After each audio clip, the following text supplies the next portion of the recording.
On the world news, Lebanon Prime Minister implores UN to act as Israel bombardment killed dozens, and 6 injured as wildfire spread across Ecuador.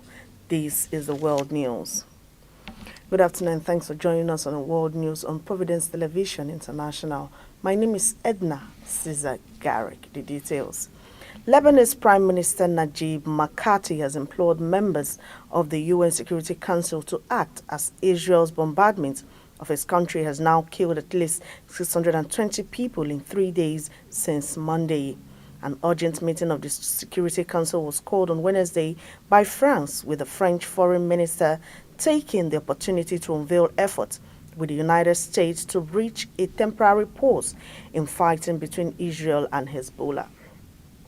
The escalation is urgently needed, Mikati said, as Israel's aerial bombardment attacks on electronic devices and threatened ground invasion have spread terror and fear among the Lebanese citizens in the full view of the world. According to Lebanon's Ministry of Health, Israel's bombing campaign killed 72 people on Wednesday, and UN Secretary General Antonio Guterres to the UNSC meeting of the bloodiest day in Lebanon in a generation, with at least 492 people killed on Monday alone, including 35 children. France Foreign Minister Jean-Noel Barrot said his country has been writing to address Lebanon's concern. Deputy U.S. Ambassador to the UN Robert Wood said Washington hoped the ceasefire proposal would lead to calm and enable discussions to a diplomatic solution. Israel's intensification of attacks on Lebanon comes as the 12-month anniversary of Hamas' attack on Israel on October 8 nears, and Israel's ensuring war on Gaza approaches the one-year mark on end in sight. Against this backdrop of Israel's war on Gaza and attack on Lebanon, Israeli Prime Minister Benjamin Netanyahu is expected to arrive in New York on Thursday to make a case at the UN for his far-right government military operation. Hurricane Helene is now forecast to reach catastrophic Category 4 strength by the time it makes landfall in Florida on Thursday, the National Hurricane Center says, with some surge potentially climbing to 20 feet along some parts of the coast. Helene could be the strongest hurricane to hit the U.S. in over a year, and time is running out for those in its path to prepare. Helene rapidly intensified into a hurricane Wednesday and will continue strengthening as it crosses over the record warm water of the Gulf of Mexico. Rapidly intensifying storms like Helene are becoming more frequent in the world, warming due to fossil fuel pollution. As of 5 a.m. Thursday, Helene had maximum sustained winds of 9 mph, and it was moving to the northeast at 12 mph, the Hurricane Center said. The center of the hurricane, where the most dangerous winds are, is expected to make landfall around Apalachicola on Thursday evening, but its fearsome eye is only part of the story. Hurricane Helene will grow into massive sprawling monster as it tracks north, one that won't just slam Florida, but also much of the southeast. Thousands of Florida residents have already been forced to evacuate, and nearly the entire state is under alert as the storm threatens to unleash flooding rainfall, damaging winds, and life-threatening storm surge.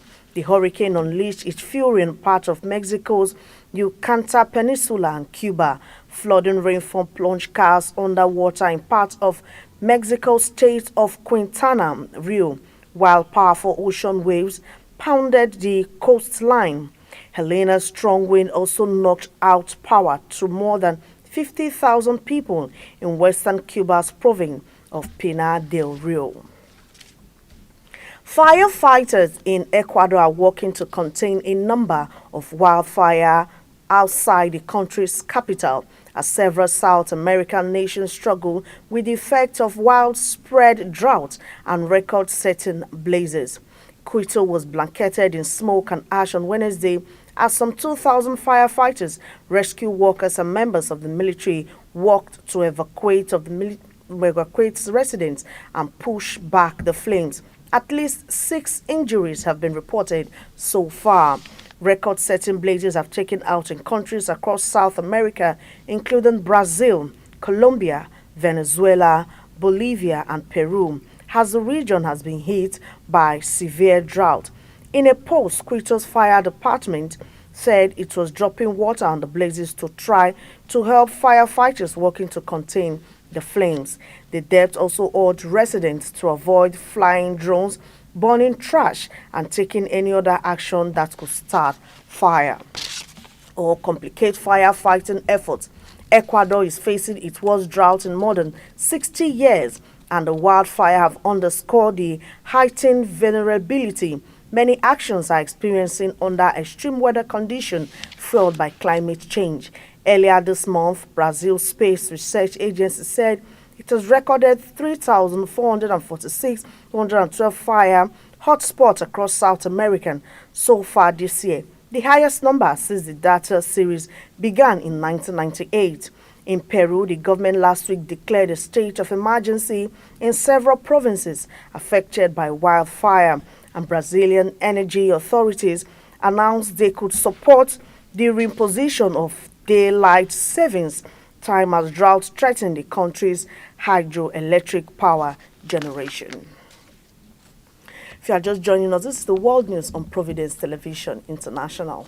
A Japanese court on Thursday acquitted 88-year-old Akamata, who was wrongfully sentenced to death in 1986 for murdering a family, marking the end of a marathon legal saga that brought global scrutiny to Japan's criminal justice system and fueled calls to abolish the death penalty in the country.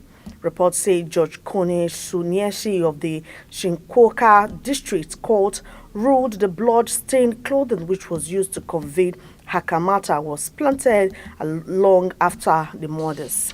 Once a professional boxer, Hakamata retired in 1961 and got a job at a soybeans processing plant in Shinkoza, central Japan, a choice that would mar the rest of his life when Hakamata's boss wife and their 2 children were found stabbed to death in their home in June 5 years later. Hakamata, then a divorcee who also worked at a bar, became the police prime suspect. After days of relentless questioning, Hakamata initially admitted to the charges against him, but later changed his plea, urging police had forced him to confess by beating and threatening him. He was sentenced to death in a 2-1 decision by judges, despite repeatedly alleging that the police had fabricated evidences. Hakamata, who has maintained his innocence ever since, would go on to spend more than half his life waiting to be hanged before new evidence led to his release a decade ago, after a DNA test on blood found on the trousers revealed no match to Hakamata or the victims. The Shinkoza District Court ordered a retrial in 2014 because of his youth and fragile mental state. Hakamata was released as he awaited his day in court. The Tokyo High Court initially scrapped the request for a retrial for unknown reason, but in 2023 he agreed to grant Hakamata a second chance to an order from Japan's Supreme Court. Away from the foreign news now, back home, Edo State government has announced Monday, 30th September 2024 as a resumption date of all public and private schools in the state for the 2024-2025 academic session. In a statement signed by the Permanent Secretary, Ministry of Education, Ojo Akinlunge, on behalf of the Commissioner for Education, the state government disassociated itself from an earlier notification which stated that schools were to resume on Monday, the 23rd of September. The said announcement did not originate from the state government, and the information is false and should be disregarded. The state government also expressed gratitude to parents and guardians for their understanding and cooperation. The sector commander, RS-51 Edo State Corps Commander Cyril Matthew Zango, has commended the management and staff of Providence Television International on the official commissioning ceremony of the station. In his goodwill message, the Corps Commander expressed gratitude to the station for its commitment to sensitizing the public on road safety and other critical issues affecting society. He enjoined the staff of Providence Television to continue in their drive to promote road safety awareness and education, noting that the command will always render its collaboration to the station in all matters affecting road safety, particularly in Edo State. The National Association of Nigerian Students has called on the federal government to meet with the leadership of the academic staff union universities regarding the recent strike threat. NAS Senate President Akintoye Babatunde made this known in Abuja on Wednesday following a fresh 14-day ultimatum issued by ASU over failed negotiation with the federal government.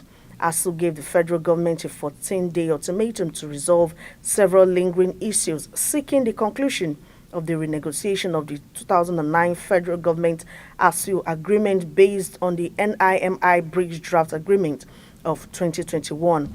ASU is also asking for the release of withheld salaries due to the strike action.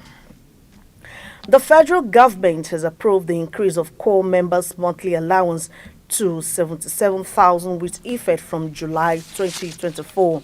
The approval was contained in a letter from the National Salaries, Incomes and Wages Commission dated September 25, 2024 and signed by the chairman, Mr. Ekpo Nta, in line with the enactment of National Minimum Wage Amendment Act 2024. Before the increase, core members were paid a monthly allowance of 33,000 following an upward review of minimum wage to 30,000 in 2019. With that, we've come to the end of the world news. But before we go, let's take a look at the top stories that made headlines. We told you that a Japanese court on Thursday acquitted 88-year-old Hakamata, who was wrongfully sentenced to death in 1986 for murdering a family, marking the end of a marathon legal saga that brought global scrutiny to Japan's criminal justice system and flawed calls to abolish the death penalty in the country. Firefighters in Ecuador are working to contain a number of wildfire outside the country's capital as several South American nations struggle with the effects of widespread drought and record-setting blazes.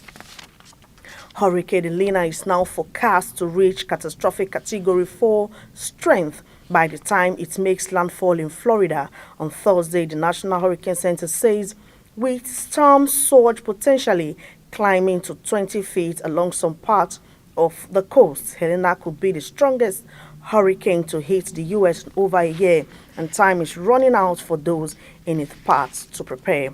And finally, Lebanese Prime Minister Najib Mikati has implored members of the UN Scrutiny Council to act as Israel bombardment of his country has now killed at least 620 people in 3 days since Monday.